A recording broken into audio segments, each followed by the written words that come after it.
אהלן חברים יקרים, כאן דרור שטיבי מעולם הנדל"ן, ואנחנו שוב אחרי עסקה. הפעם דירה להשכרה ברחוב שפינוזה 14, ראשון לציון. אנחנו נמצאים פה עם המזכירה הנחמדה מלכה. מלכה, רציתי לשאול אותך כמה שאלות. כן. קודם כל תוכלי לספר קצת ככה איך הכרנו אותך? אני הייתי בחיפוש אחר דירה שרציתי להחליף, למצוא מזכיר אחר לדירה שלי ולדירת השכרה שלי.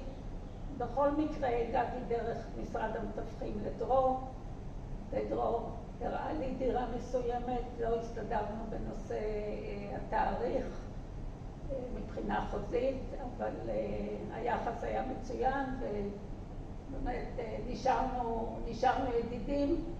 הוא ביקש רשות להשכיר את הדירה שאני גרה בה עכשיו, שהזכרתי עכשיו, על מנת שאולי אפשר יהיה למצוא מחליף, וכן הציע להשכיר את הדירה שלי בשפינוזה.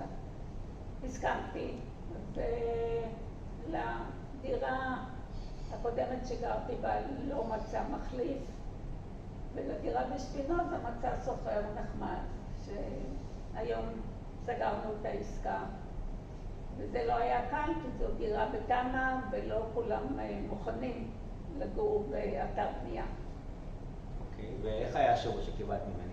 שירות מצוין, היינו בקשר טלפוני, דרור הביא לשם כמה סוחרים על מנת לראות את הדירה, עבד על הנושא, ובסוף הצליח. אוקיי, והאם היית ממליצה עליי? בהחלט.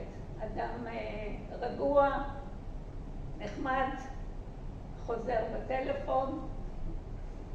אוקיי.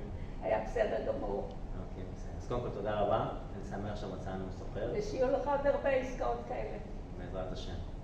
אז אני מזכיר לכם, כאן דרור שטיבי, עולם הנדל"ן, הטלפון שלי 050-3349-899, ואנחנו נתראה בעסקה הבאה.